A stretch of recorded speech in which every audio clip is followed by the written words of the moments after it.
तो welcome to study फंडा my self Sahil. Guys आज की वीडियो में हम लोग दो इंपॉर्टेंट टॉपिक को डिस्कस करेंगे। पहला तो हमारा है ट्रांसजेंडर से रिलेटेड और दूसरा जो हमारा इंपॉर्टेंट टॉपिक है वो है हमारा जीएम क्रॉप से रिलेटेड। ओके, तो ट्रांसजेंडर वाले टॉपिक में हम क्या क्या एक्सपेक्ट डिस्कस करेंगे आप लोग यहाँ पे देख सकते हैं। और इससे हम ये सारी चीजें भी डिस्कस करेंगे कि आपका क्या मतलब अगर ऐसा कुछ क्वेश्चन आता तो इंट्रोडक्शन क्या होना चाहिए, what are the problem faced by the transgender. ये सिर्फ थोड़ी बहुत प्रॉब्लम्स लिखी है मैंने, बाकी सारा का सारा जो हैंड रिटन है उसमें मैंने एक्सप्लेन किया है। ये क्या क्या मतलब कि एक पूरा प्रोसीजर था स्टार्टिंग से लेके एंडिंग तक, क्या क्या जर्नी रही है बेसिकली, कि कैसे होमोसेक्सुअलिटी डीक्रिमिनलाइज हुई है एंड ऑल दैट। उसके बाद ये भी थोड़ा बहुत है और सुप्रीम कोर्ट की जजमेंट्स के थ्रू या कुछ गवर्नमेंट ने कोई स्टेप्स लिए हैं उनका एक क्रोनोलॉजिकल ऑर्डर में है। Then we will also see कि what are the salient provisions of the act, जो transgender person protection of right act 2019 था, उनके क्या क्या प्रोविजंस है। अगर आपका एग्जाम में ट्रांसजेंडर से रिलेटेड कोई क्वेश्चन आता है तो गाइस आपको यही सारी चीजें लिखनी पड़ेगी। एक्ट्स के जो प्रोविजंस है ना, जनरली आपको उन्हीं को अपने वैलिड पॉइंट्स बना के लिखना पड़ेगा। Okay, employment, education, healthcare, certificate of identity, right of residence, welfare measures, offense and penalties, national council for transgender person जो बनाई गई थी इनके वेलफेयर के लिए। नाउ वी विल सी कि national portal for transgender person what is Garima Greh. Then ये कुछ हम एग्जांपल्स है। इवन अगर आप लोगों को मालूम हो ना, इंडियन एक्सप्रेस में एक अलग से ट्रांसजेंडर न्यूज से रिलेटेड एक कॉलम है। ओके, वहाँ पे जितनी भी ट्रांसजेंडर से रिलेटेड न्यूज जो है ना, वो सारी की सारी आपको वहाँ पे दिखती है। Okay, then we will see GM food, जो जीएम क्रॉप्स है उनके एडवांटेज क्या, डिसएडवांटेज क्या और वे फॉरवर्ड क्या है। ओके, सो गाइस आज की वीडियो में हम ये सारी चीजें डिस्कस करेंगे। इसकी पीडीएफ आपको हमारे स्टडी फंडा के टेलीग्राम चैनल पे मिलेगी। तो चलिए स्टार्ट करते हैं हमारे आज का टॉपिक। नाउ सबसे पहले अगर मैं बोलूँ कि ट्रांसजेंडर कम्युनिटी क्या है। ट्रांसजेंडर कम्युनिटी आप लोगों को सबसे पहले ना बेसिक कंसेप्ट समझते हैं। देखो, ट्रांसजेंडर से रिलेटेड हमारा ऐसा कोई लिटरेचर अवेलेबल नहीं है। ठीक है, ट्रांसजेंडर से रिलेटेड हमारा ऐसा कोई लिटरेचर अवेलेबल नहीं है। लेकिन यहाँ पे दो चीजें होती हैं, एक तो होता है सेक्स और एक होता है जेंडर। ओके, जब मैं बोलता हूँ सेक्स तो ये it is a biological thing, right. Sex क्या होता है, बायोलॉजिकल थिंग, यानी कि बाइनरी फॉर्म में कि इधर यू आर मेल और फीमेल, राइट। अब तक यही था।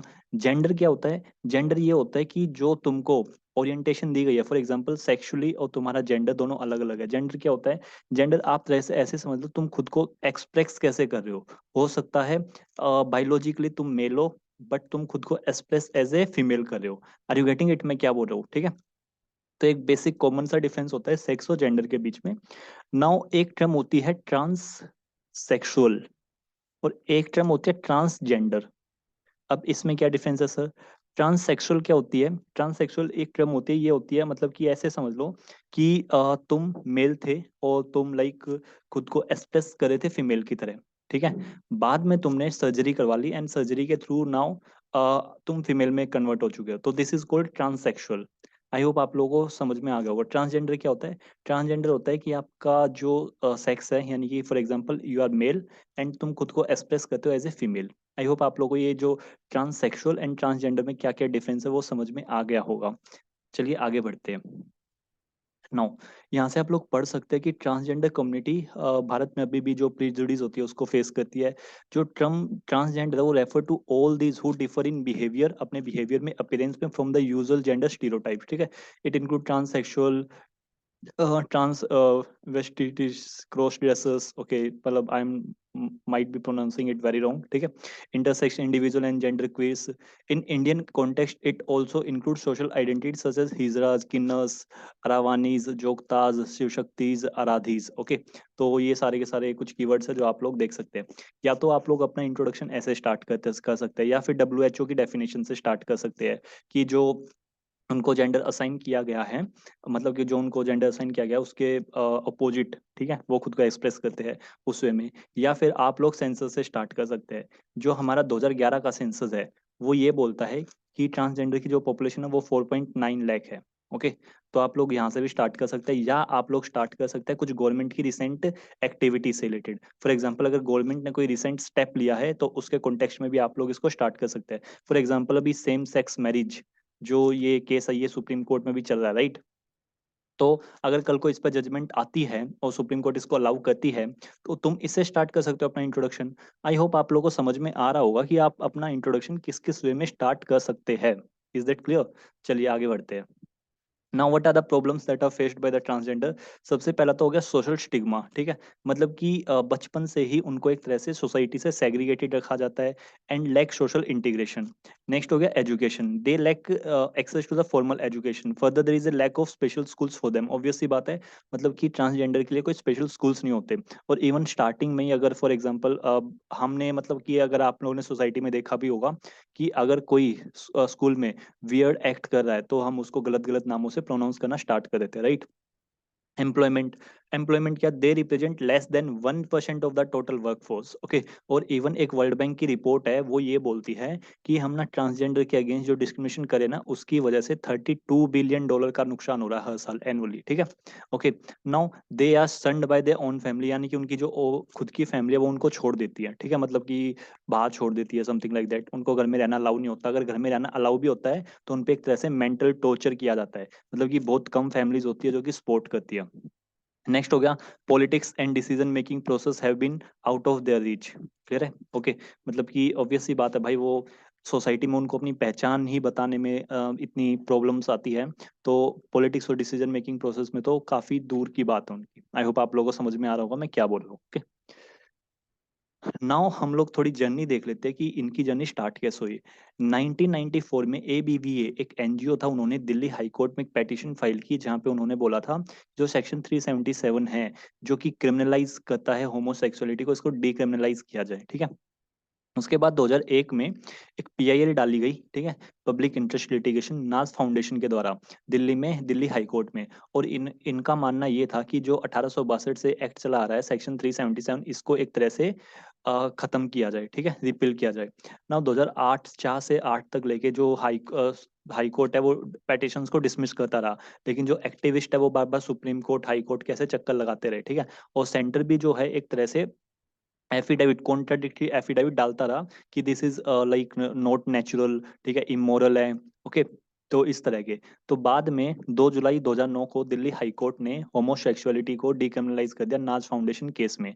लेकिन बाद में ये फैसला है सुप्रीम कोर्ट का कि इतना बड़ा फैसला जो है ना वो दिल्ली हाई कोर्ट नहीं ले सकती, और ये बोला गया कि ये जो फैसला है ना अब पार्लियामेंट पे छोड़ दिया जनरली, ठीक है। अब जब ये फैसला आया था ना कि दिल्ली हाई कोर्ट ने डिक्रिमिनलाइज कर दिया होमोसेक्सुअलिटी को, उस टाइम पे जो रिलीजियस ग्रुप हो गए, इंडिविजुअल हो गए, उन सब ने इसको सुप्रीम कोर्ट में चैलेंज किया था, तो सुप्रीम कोर्ट ने इस पे रोक लगा दी थी थोड़े टाइम के लिए, ओके, मतलब कि इसको खत्म ही कर दिया था कि बाद में इसका वो दिया जाएगा। तो दिसंबर 11 2013 में supreme court set aside 2009 Delhi high court order leave matter for the parliament to decide, ठीक है। अब फरवरी 2016 में, ये आप लोग देख सकते हैं यहाँ पे, पहले लोग लोकसभा में कोई प्राइवेट मेंबर बिल आया होगा by the Congress MP Shashi Tharoor to decriminalise homosexuality. Shashi Tharoor ji ने यहाँ पे एक बिल लेके आए, प्राइवेट मेंबर बिल, कि होमोसेक्सुअलिटी को डिक्रिमिनलाइज किया जाए। फरवरी 2016 में 3 जज की जो बेंच थी उन्होंने इसको रिव्यू किया, और एक तरह से एक 5 जज कॉन्स्टिट्यूशनल बेंच को ट्रांसफर कर दिया रिव्यू करने के लिए।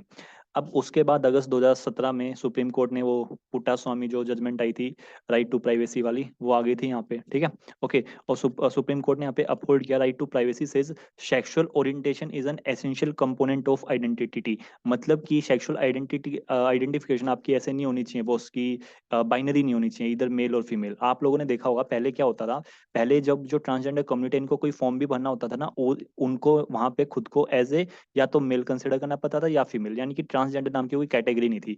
ये बाद में NALSA versus Union of India judgment में, सुप्रीम कोर्ट की जजमेंट के बाद जो थर्ड जेंडर है, ट्रांसजेंडर को थर्ड जेंडर कंसिडर किया जाने लगा। इसीलिए अगर आप अभी यूपीएससी का फॉर्म भरते हो ना, या कोई भी फॉर्म भरते हो, तो वहां पे मेल फीमेल से अलग एक और ऑप्शन होता है, ओके। नाउ सुप्रीम को जनवरी 2018 में सुप्रीम कोर्ट की जो बेंच थी सीजेआई दीपक मिश्रा ने 2013 की रूलिंग को कंसिडर किया और उसको आगे लार्जर बेंच के पास भेज दिया। बाद में सितंबर 6 2018 को सुप्रीम कोर्ट ने होमोसेक्सुअलिटी को डिक्रिमिनलाइज कर दिया, ओके। तो ये एक तरह से काफी बड़ी अचीवमेंट थी, काफी बड़ी अचीवमेंट थी ट्रांसजेंडर कम्युनिटी के लिए। लेकिन अभी भी काफी सारी दिक्कतें थी, क्योंकि सोसाइटी में देखो, सुप्रीम कोर्ट ने तो कर दिया डिक्रिमिनलाइज, लेकिन सोसाइटी में जो एक एक्सेप्टेंस है ना उसको आने में टाइम लगता है। Are you getting it, okay.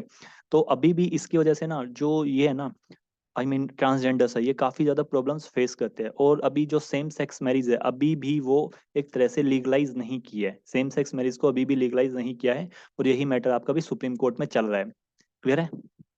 Now अब थोड़ा बहुत देख लेते हैं ये क्या क्या है कि 2013 में एक एक्सपर्ट कमेटी बिठाई गई थी कि ट्रांसजेंडर की प्रॉब्लम्स को बेसिकली स्टडी किया जाए और रिव्यू किया जाए और उस और गवर्नमेंट को रिकमेंड करे कि उनको हम और कैसे बेटर बना सकते हैं इनकी कंडीशंस को। 2014 में सुप्रीम कोर्ट ने नालसा जजमेंट में यानी कि national legal service authority versus union of India case में ट्रांसजेंडर पीपल को एक तरह से थर्ड जेंडर डिक्लेयर कर दिया गया। और उन्होंने आगे बोला कि फंडामेंटल राइट भी उन पे इक्वली एप्लीकेबल हो गए ट्रांसजेंडर पीपल पे भी, ठीक है। और उनको एक तरह से राइट दिया कि right to self identify their gender, मतलब कि पहले इनको क्या करना पड़ता था, या तो इनको खुद को फीमेल कंसिडर करना या इनको खुद को मेल कंसिडर करना। Are you getting it? Now they can consider ये अपने आप को एज ए थर्ड जेंडर भी कंसिडर कर सकते हैं। आई होप आपको ये चीजें समझ में आ गई होगी। और हमारे कॉन्स्टिट्यूशन के जो आर्टिकल है ना, आर्टिकल 14, 15, 16, ये right before equality and all that, वो ना पर्सन वर्ड यूज किया गया वहाँ पे कॉन्स्टिट्यूशन की लैंग्वेज। और पर्सन में तो ना हर कोई आ जाता है, मतलब मेल भी आ जाता है, फीमेल भी आ जाता है, ट्रांसजेंडर भी आ जाता है। तो कहीं ना कहीं इनके साथ पहले जो है ना डिस्क्रिमिनेशन किया जा रहा था। Are you getting it guys? Okay. Now 2014 में आई हैव एक्सप्लेन्ड इट कि एक प्राइवेट मेंबर बिल आता है जो कि शशि थरूर जो एमपी थे उन्होंने इंट्रोड्यूस किया था। नाम था right of transgender person in the Rajya Sabha, लेकिन बिल ये लैप्स हो जाता है। ओके। देन 2016 में गवर्नमेंट ने एक नया बिल इंट्रोड्यूस किया, transgender person protection of right bill 2019। बाद में इसको स्टैंडिंग कमेटी के लिए भेजा जाता है, मतलब कि ये 2016 था लेकिन बाद में पास किया गया इसको 2019 वगैरह में। ओके। तो बाद में एक्ट बन के आ जाता है और इसी एक्ट के अंडर एक काउंसिल बनाई जाती है, national council for transgender person. जैसे हमारे यहाँ पे ना national commission for backward classes, national commission for schedule caste, national commission for schedule tribe. Are you getting it guys? तो ये क्या है, ये पर्टिकुलर कम्युनिटी के इंटरेस्ट को प्रोटेक्ट करने के लिए कुछ इंस्टीट्यूशंस है। Getting it? तो ऐसे ही सेम लेवल पे ट्रांसजेंडर कम्युनिटी के इंटरेस्ट को प्रमोट करने के लिए एक नेशनल काउंसिल बनाई गई। वो बनाई गई है हमारी transgender person protection of right act 2019 के अंडर। आई होप आप लोगों को यहाँ तक चीजें क्लियर हो गई होगी। आगे बढ़े चलो। अब ये कुछ ट्रांसजेंडर के मतलब कि जो एक्ट आया था उसके सर्टेन प्रोविजंस है। अब हम लोग इनको पढ़ते हैं। तो सबसे पहला जो ये एक्ट है ये डिफाइन करता है ट्रांसजेंडर को कि ट्रांसजेंडर है कौन। तो ये डिफाइन करता है कि transgender person as a one whose gender does not match the gender assigned at a birth, मतलब कि जब बर्थ हुआ उसको एक जेंडर असाइन किया गया, वो उससे मैच नहीं करता। मतलब खुद को जब ये एक्सप्रेस करते हैं ना तो एज अपोजिट एक्सप्रेस करते हैं। मतलब फॉर एग्जाम्पल इनको मेल बोला गया बट ये एक्ट करते हैं एज ए फीमेल की तरह। Are you getting it guys? ठीक है। तो इनको एज ए ट्रांसजेंडर पर्सन इनको डिफाइन किया गया इस तरह में। और आगे ना थोड़ी बहुत टेक्निकल सी लैंग्वेज है, you don't need to remember, but still एक बार पढ़ लेते हैं ताकि इन केस आप लोगों को थोड़ा बहुत आइडिया रहे। तो it include trans mens, trans womens, person with intersex variation, gender queers and person with socio cultural identities जैसे kinnar, hijras etcetera. Now intersex variation defined to mean a person who at birth show variation in his or her primary sexual characteristics. ये थोड़ी सी ना मतलब technical definition है, but आपको सिर्फ पहली अगर पहली लाइन याद होगी ना तो इनफ है, सिर्फ आप इसको ही याद कर लेना। Okay next. अब इस पर्टिकुलर एक्ट के अंडर जो डिस्क्रिमिनेशन थे ना, ये डिस्क्रिमिनेशन थे ट्रांसजेंडर पर्सन के अंडर, उसको भी एक तरह से प्रोहिबिटेड किया गया है। कौन कौन से डिस्क्रिमिनेशन को? जैसे तुम एजुकेशन के मैटर में इनको डिस्क्रिमिनेट नहीं कर सकते, मतलब कि ऐसा नहीं है कि अगर कोई ट्रांसजेंडर है तुम उसको एजुकेशन देने से मना कर दोगे, you can't do this. Okay. Employment के केसेस में, ठीक है, मतलब कि ऐसा नहीं है कि तुम इसको अगर कोई पर्टिकुलर बंदा सिर्फ इस वजह से आप उसको जॉब नहीं दे रहे क्योंकि वो एक ट्रांसजेंडर कम्युनिटी से बिलोंग करता है, आप ऐसा नहीं कर सकते। प्लस में अगर बात आती है प्रमोशन वगैरह की, ट्रांसफर वगैरह की, तो आप उस बेसिस पे भी इनके साथ डिस्क्रिमिनेशन नहीं करोगे। Is it clear? Health care services provide करने में, या फिर access to enjoyment of goods, facilities, opportunities available to the public, यानी कि फॉर एग्जांपल पार्क है या मॉल, जो पब्लिक प्रॉपर्टीज है ना, वहां पे भी इनके साथ डिस्क्रिमिनेशन नहीं करोगे। जो नॉर्मल पब्लिक चीजों को एंजॉय करती है सेम राइट इनको भी दिए जाएंगे। Is that clear guys? Now right to movement, जो राइट एक नॉर्मल पब्लिक को अवेलेबल है वो इनको भी अवेलेबल है। Right to reside, rent, otherwise occupy property, opportunity to hold office, whether it is a public office or a private office, यानी कि they are also eligible for government jobs as well as private office। I hope आप लोगों को समझ में आ गया होगा। Next. तो गाइस नेक्स्ट है एम्प्लॉयमेंट। अभी हम लोगों ने डिस्कस किया कि कोई भी गवर्नमेंट या प्राइवेट एंटिटी इनके साथ डिस्क्रिमिनेशन नहीं कर सकती एम्प्लॉयमेंट मैटर्स में, चाहे वो रिक्रूटमेंट हो चाहे वो प्रमोशन हो। Is that clear? ओके। और हर एक एस्टेब्लिशमेंट को एक पर्सन को डेजिग्नेट करना पड़ेगा एज ए कंप्लेंट ऑफिसर, ताकि अगर कोई ट्रांसजेंडर कम्युनिटी का पर्सन इस तरह की प्रॉब्लम्स फेस कर रहा है तो इनके पास जाकर अपनी कंप्लेंट रजिस्टर करवा सके। इसको हम लोग बोलते हैं grievance redressal mechanism.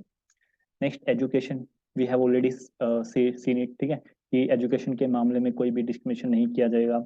Health care, health care में भी यहाँ पे बोला गया है कि इनके लिए सेपरेट HIV सर्वेलेंस वगैरह हो गए।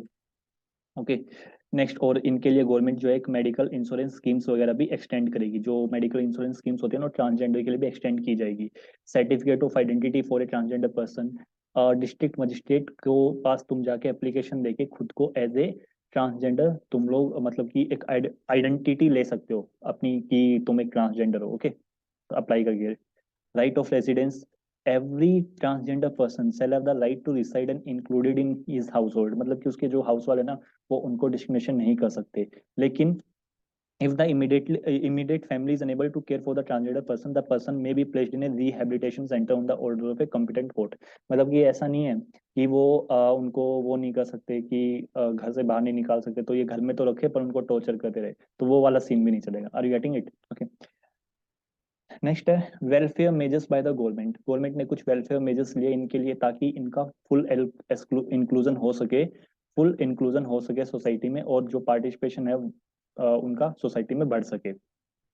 नाउ जैसा कि आप लोगों ने काफी ज्यादा न्यूज भी देखी होगी, हमारे यहाँ पे ना ट्रांसजेंडर जो है वो इलेक्शंस वगैरह भी लड़ रहे हो, इलेक्ट भी हो रहे हैं, ठीक है। कोई MLA, जो लोकल लेवल पे अगर आप लोग देखो MLA वगैरह, ठीक है। Now it must also take steps for the, हाँ, रेस्क्यू एंड रिहेबिलिटेशन के लिए स्टेप्स लेने, गवर्नमेंट स्टेप्स लेगी। वोकेशनल ट्रेनिंग के लिए, मतलब कि इनको कुछ स्किल्स सिखाई जाए ताकि ये सेल्फ एम्प्लॉयमेंट खुद को मतलब कि कुछ काम कर सके। ओके। और क्रिएट स्कीम्स जो कि जेंडर सेंसिटिव होगी, और इनका कल्चरल एक्टिविटीज में भी इनका पार्टिसिपेशन को इंक्रीज किया जाएगा। ऑफेंसेस एंड पेनल्टीज, यहाँ पे कुछ ऑफेंसेस और पेनल्टीज है, मतलब कि कौन कौन से ऑफेंसेस के अगेंस्ट ये, जैसे फोर्स्ड और बॉन्डेड लेबर जो हमारे आर्टिकल 23 में लिखा हुआ है। Denial use of public places, मतलब पार्क वगैरह जो पब्लिक प्लेसेस होते हैं ना जहाँ पे अलाउ होता है नॉर्मल पब्लिक को, वहां पे अगर तुम इनको डिनाइल कर रहे हो तो उस केस में भी तुम्हें सजा हो सकती है। Removal from the house hold and village, जैसे बॉयकॉट बोलते हैं ना, सोशल बॉयकॉट कर देना एक तरह से, वो भी फिजिकल, सेक्सुअल, वर्बल, इमोशनल और economic abuse. Penalties for this offence में वेरी बिटवीन 6 महीने से 2 साल के बीच में, प्लस में फाइन। ओके। नाउ अब इसी एक्ट के अंडर एक काउंसिल बनाई गई जिसका नाम है national council for transgender person. Clear है? अब इस काउंसिल में कौन कौन मेंबर होंगे? जो हमारे union minister for social justice है वो तो इसके चेयरपर्सन है, और minister of state for social justice इसके वाइस चेयरपर्सन है। Secretary of the minister of social justice justice भी इसके मेंबर हो गए। और एक रिप्रेजेंटेटिव होगा मिनिस्ट्रीज, जैसे हेल्थ मिनिस्ट्री से, होम अफेयर मिनिस्ट्री से, HRD मिनिस्ट्री से।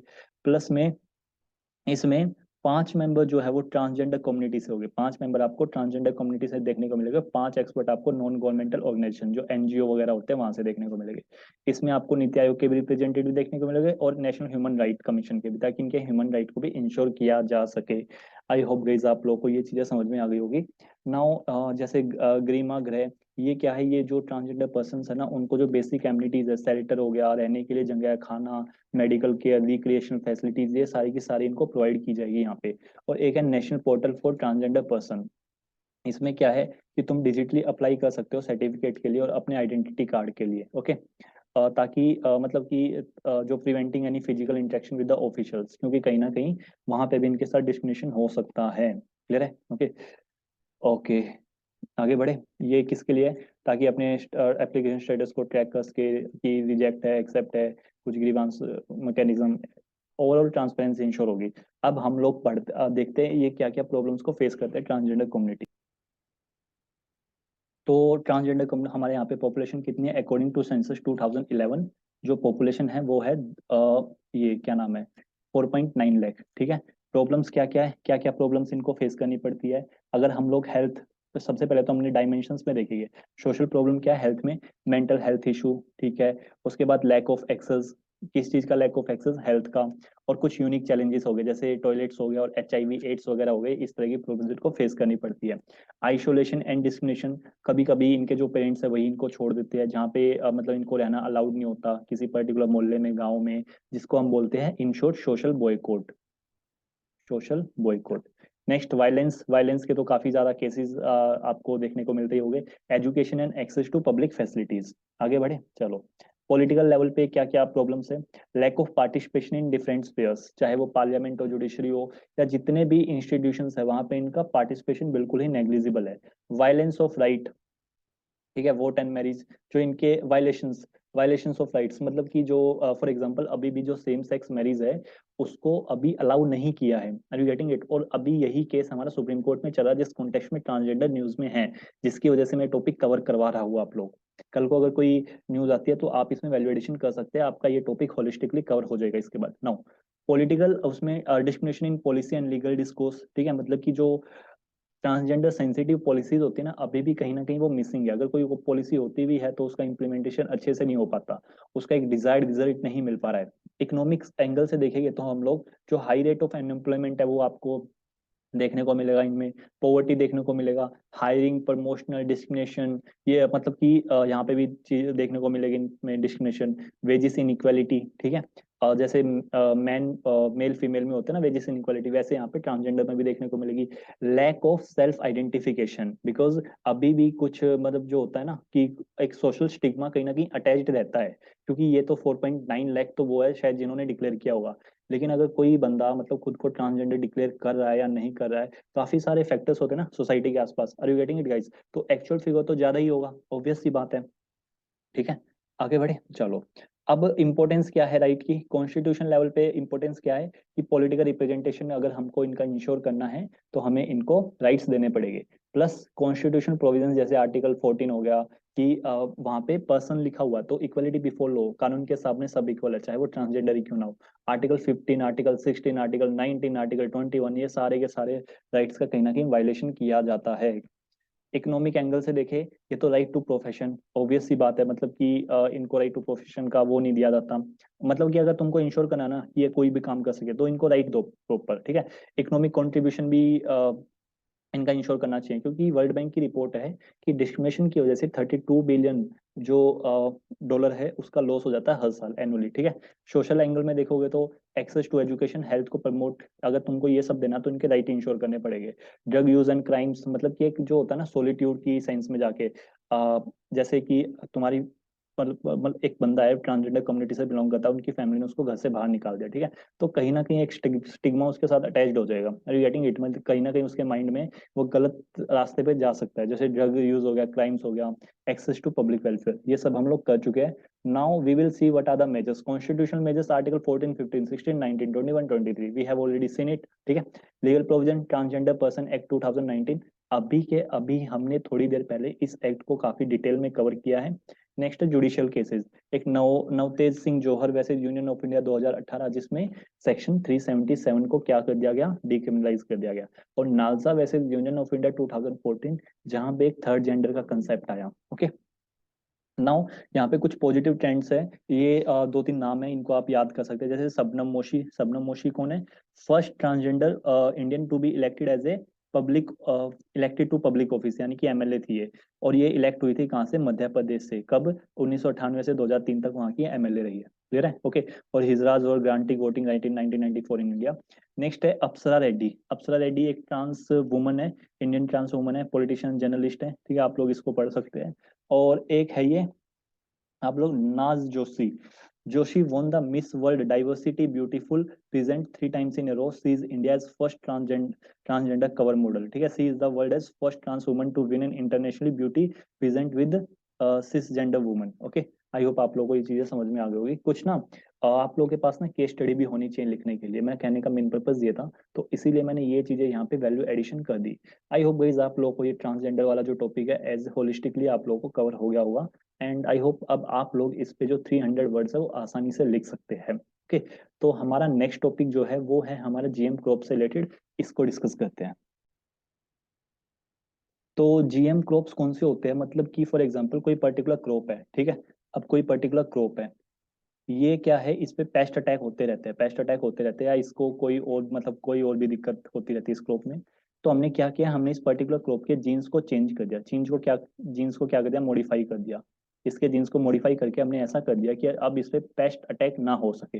Are you getting it? या हमने इसके जीन्स को मॉडिफाई करके ऐसा कर दिया, अभी जो इसकी प्रोडक्शन है ना, वो एकदम से बूस्ट कर जाए, एकदम से बूस्ट होने लगेगी। Are you getting it? ठीक है, तो इसी को बोलते हैं जीएम क्रॉप, जेनेटिकली मॉडिफाइड, मतलब कि हमने उनके जीन्स को चेंज करके जेनेटिकली मॉडिफाइड क्रॉप्स।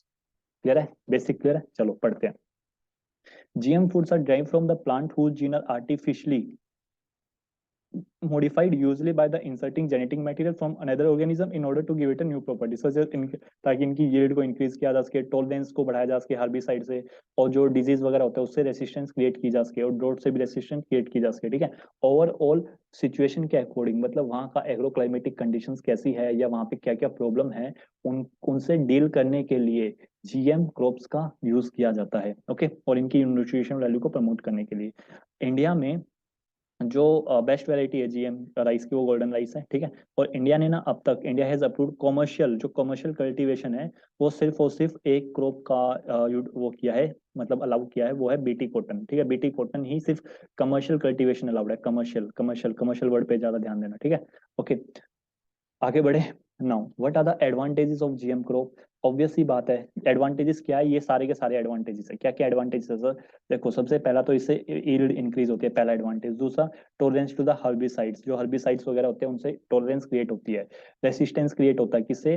जो डिजीज वगैरह होते हैं, ड्रोट वगैरह आ जाता है इस तरह की कंडीशन से। प्लस में इनकी न्यूट्रिशन वैल्यू भी इंप्रूव होती है। तो चार तो ये पॉजिटिव पॉइंट लिख ही सकते हो आप यहाँ पे। प्लस में और क्या एडवांटेज है, इनसे प्रोडक्शन तो इंप्रूव होती है, प्लस में फार्मर की इनकम भी इंप्रूव होती है। ठीक है, और क्या होता है, reduces the use of pesticide and insecticide. Obvious सी बात है, जो आप लोग बाद में मतलब कि फॉर एग्जांपल डिजीज लग जाते हैं, तो उससे बचने के लिए आप लोग पेस्टिसाइड इंसेक्टिसाइड यूज करते हो। अगर आपने जेनेटिकली मॉडिफाइड क्रॉप को यूज करे हो तो आपको ये सब यूज नहीं करना पड़ेगा। समझ रहे हो? तो it reduces the use of time. ठीक है, और might be a great move for the betterment of the food supply, और जो हमारी फूड सप्लाई होगी वो एक तरह से जो पेस्टिसाइड इंसेक्टिसाइड्स होते हैं उनसे फ्री रहेगी। ठीक है, next, it can feed A rapidly increasing population. अगर आप लोगों, ऑब्वियसली बात है, हमारी पॉपुलेशन बढ़ती जा रही है लेकिन यील्ड उतनी है नहीं, लेकिन अगर हम अपनी प्रोडक्शन की यील्ड को अच्छा कर दे, प्रोडक्शन की यील्ड को कैसे अच्छा करेंगे? यील्ड क्या होती है, मतलब कि पहले एक हेक्टेयर में तुम इतनी क्रॉप उगाते थे और इतनी प्रोडक्शन होती थी, अब जब तुम उगा रहे हो जेनेटिकली मॉडिफाइड क्रॉप्स की, उसी एरिया में उगा रहे हो लेकिन अब ज्यादा प्रोडक्शन हो रही है, तो उसको बोलते हैं प्रोडक्शन यील्ड। ओके, नाउ क्या बोले कि भारत की पॉपुलेशन बढ़ती जा रही है, अगर आपको फ्यूचर में उनको फीड करना है तो ऑब्वियस सी बात है इस तरह की चीजों को यूज करना पड़ेगा। Okay, next, it can produce more in small area of land. बता ही दिया, क्योंकि प्रोडक्टिविटी ज्यादा रहेगी। तो डिसएडवांटेज क्या है? डिसएडवांटेज है कि इकोसिस्टम को ज्यादा नुकसान हो सकता है। ठीक है, because the better traits produce from engineering gene can result in the favouring of one organism. मतलब कि हो सकता है सिर्फ एक ही ऑर्गेनिज्म डोमिनेट करने लगे। ओके, जिसकी वजह से जो आसपास के मतलब बाकी की जो वो चीजें है ना, वो एक तरह से जो क्लाइमेटिक कंडीशन ना उसके साथ सूटेबल ना रहे। Are you getting it? मतलब कि एक तरह से डोमिनेशन हो जाएगा वन स्पीसीज का। नेक्स्ट क्या है, hence it can eventually disturb the natural process of gene flow. Next, it increases the cost of cultivation, cost of cultivation बढ़ जाएगा। ठीक है, और ज्यादा ज्यादा फोकस रहेगा मार्केटाइजेशन की तरफ, जहाँ पे हम लोग इमोरल प्रॉफिट को ज्यादा देखेंगे, मतलब कि बस प्रोडक्शन ज्यादा करनी है, किसी भी तरह से कर ले, कोई मैटर नहीं करता। ट्रांसजेनिक जो क्रॉप्स है वो इंडेंजर्ड। ठीक है, नॉट मतलब ट्रांसजेनिक क्रॉप्स फार्मर्स को ही नहीं बल्कि ट्रेड हो गया, एनवायरमेंट हो गया, इन सबको इंडेंजर करेगी। एडुकेट सेफ्टी असेसमेंट वगैरह भी नहीं है, मतलब कि अगर ये करते हुए कुछ ऐसी क्रॉप हो जाए जो सोसाइटी के लिए नुकसानदायक हो तो उसकी रिस्पॉन्सिबिलिटी कौन लेगा? आई होप आप लोगों को चीजें समझ में आ गई होगी, काफी इजी सा टॉपिक था ये, इसमें कुछ था नहीं समझाने लायक। नाउ वे अहेड क्या हो गया कि the challenges link to the GM crop, उनको एड्रेस करना चाहिए गवर्नमेंट के द्वारा, specially in the areas of safety testing regulation industrial policy and food labelling. Okay, so guys आपको इसकी पीडीएफ हमारे यूट्यूब चैनल स्टडी फंडा पे मिल जाएगी। और प्लीज कमेंट कीजिए कि आपको ये वीडियो कैसी लगी, कि वेदर आप अगर आप चाहते हैं कि मैं कोई पर्टिकुलर टॉपिक को डिस्कस करूं तो आप वो भी बता सकते हैं। और आने वाली वीडियोस में ना मैंने एक प्लान सोचा है कि फॉर एग्जांपल हम लोग एक पर्टिकुलर थीम को पकड़ेंगे और उसमें ना जो भी वीकली होगा उसमें कुछ मैं आप लोगों को एनेक्डोट शेयर करूंगा। मतलब फॉर एग्जांपल अगर वुमन का ऐसे है तो वहां पे आप मूवीज को कैसे यूज कर सकते हैं, कौन सा कोट यूज कर सकते हैं। मूवीज के नाम पे जैसे थप्पड़ है, थप्पड़ मूवी आई थी, वो एक तरह से वुमन डिग्निटी की बात करती है। पैडमैन मूवी आई थी, वो किसकी बात करती है, रिप्रोडक्टिव हेल्थ की बात करती है। टॉयलेट मूवी आई थी, राइट टू प्राइवेसी मतलब प्राइवेसी की बात करती है वुमन की। रिगार्डिंग इट दंगल मूवी आई थी। तो ऐसे ना काफी सारी मूवीज होती है, ठीक है, हर एक अपने अपने डोमेन में कुछ ना कुछ एग्जाम्पल्स होते हैं, वो मैं आप लोगों के साथ शेयर करूंगा ताकि आप अपने ऐसे को एक बढ़िया बना सके। ओके, तो मिलते हैं हमारी नेक्स्ट वीडियो में, तब तक बने रहिए हमारे यूट्यूब चैनल पे। थैंक यू, जय हिंद।